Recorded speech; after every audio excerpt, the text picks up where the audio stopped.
Isaac Mutuma to India. Don't fire, but I shall always truly and diligently serve the people and the Republic of Kenya in the office of the Governor of Meru County. Diligently discharge my duty and perform my functions in the said office, and that I will do justice to all in accordance with the Constitution and the laws of Kenya, without fear, favor, affection, ill will. So help me God.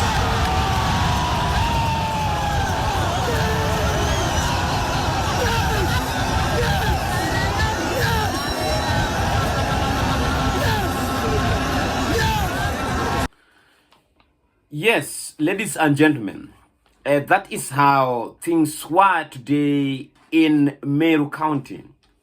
Song and dance, razzmatazz, pomp and colors, as the people of Meru witnessed the swearing in of their fourth governor, Isaac Mutuma, who was the immediate former deputy governor of Meru County. We know what transpired. We know how we found ourselves there, or how the people of Meru found themselves into that state of affairs. It is sad, but it is also an amazing to the people of Meru, because this is a setback to the Women Leadership Caucus. But I will say something about it later. We know that it is something which we expected, but we couldn't anticipate about time. It was something that nobody couldn't guess that it was going to happen. But yet, it is also another learning opportunity for the people of Kenya and the devolution at large. Ladies and gentlemen, before I go further and further, allow me to give you just a glimpse of what happened in Meru. And then after that, I am going to build my analysis on that foundation. Thank you.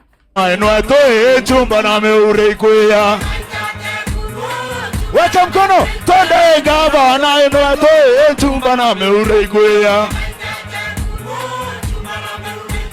eni ndaka emuna chumba na meure kwea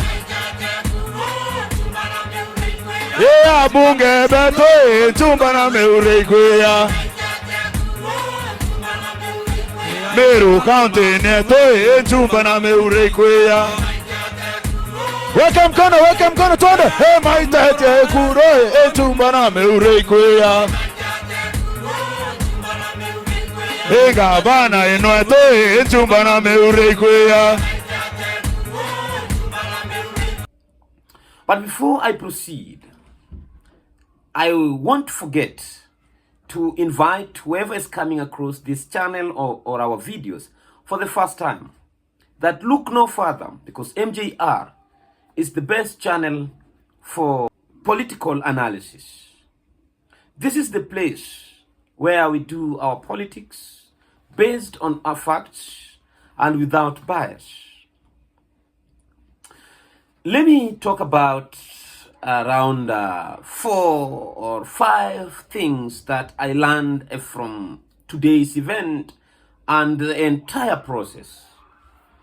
As a political student and a political consumer, you must have taken keen interest to follow what transpired in Meru since the inception of the idea of impeachment to the very last moment. Today, religious leaders, the Council of Njurincheke, political leaders from Meru counties and the neighboring counties, civil societies, and the citizens of Meru were present at the venue where Isaac Mutuma took oath of the office. The speeches were given. Leaders spoke. But what I have learned is that almost all leaders, if not all, then a good number, were opposed to Kawira Mwangaza's leadership. And the reason why I said I'll talk about the issue of gender later is because of this. We all know that Kenya as a country is still struggling to implement the 2/3 gender rule. And even in the few areas where we have succeeded to march towards implementing the 2/3 gender rule or to achieve it, we are still suffering some setbacks due to bad politics. Since at the beginning of devolution system of governance in this country, I think the best we've done is to select or elect 6 governors, female, out of the 47. This is the 3rd term of devolution. We've only managed to elect Anew, Charity Ngilu, Gladys Wanga, Kawira Mwangaza, Wavinya Ndeti, and I think the Lamu or Kwale, I think Kwale also have a female governor. And out of these 6, now 1 has been sent home. Another one was not re-elected. Ngilu did not succeed to secure the 2nd term because she didn't vie. Anew, in her 1st term, she's faced such kind of headwinds when she was impeached but was saved by Senate. She managed to win her 2nd term very easily because she studied the political wind on how it was blowing and on the direction it was blowing towards. Another thing that I must talk about, even as we struggle to implement the 2/3 gender rule, there is what we called the stereotypes and traditional men-dominated leadership spheres.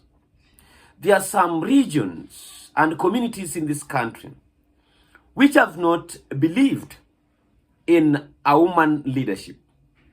This played very well in Meru.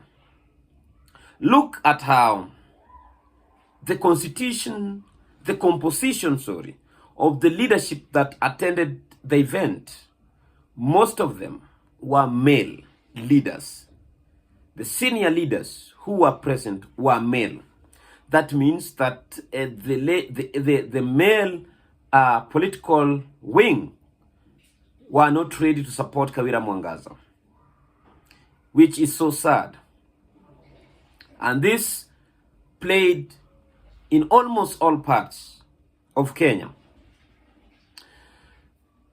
The reason why Kawira Mwangaza went home very easily was because she was elected as an independent candidate. I hope if she would have vied on any political party, more so on major political parties which are dominant in these areas, she would have gotten some backup during this trial moment, because she tried to lean towards the UDA, but UDA is like no more. The MCAs did not give up in their quest to oust Kawira Mwangaza. Kawira Mwangaza survived the first 2 impeachments, But the third one went beyond the Senate. Now, the court upheld the Senate decision to send Kawira Mwangaza home. It is something which cannot be taken very easily. We know that even leaders such as Gladys Wanga, Vinya Ndeti, Anne Waiguru, name them, they are in their positions because they stood on the shoulders of strong political parties and supported by the political kingpins of the regions in which they vied for. In the next move, women leadership must now stand up to advocate for women empowerment. Because looking into how this whole process took place, it was lack of political goodwill on Kawira Mwangaza's side. She fought a good fight, but unfortunately, she had to lose it. Because as the fate would have it, she had to lose. The kind of war which was ganged against or organized against Kawira, it was a very intense fight, which Kawira would have not survived. Now that Isaac Mutuma has given a very powerful speech promising good governance, service delivery, but the leaders of Meru were so categorical that they have wasted 2 years, they are late 2 years, and they must work round the clock to ensure service delivery. Do you think that Kawira Mwangaza was fairly judged, or it was just a game of politics and she had to lose it because of the type of war and the kind of opponent? It is because almost all political heavyweights of Meru County were present and celebrating Kawira Mwangaza's ouster, and the newcomer, Isaac Mutuma, was celebrated. Former Governor Kiraitu Murungi, former CS Bithika Linturi, Water CS Eric, even Embu Senator was present. Other leaders, Ampuri MP, a host of leaders were present to show the solidarity to the newly sworn-in governor. It is something which Kenyans will continue to analyze as time moves on, because it is going to enter into the history books. Thank you for taking your time, and may God bless you.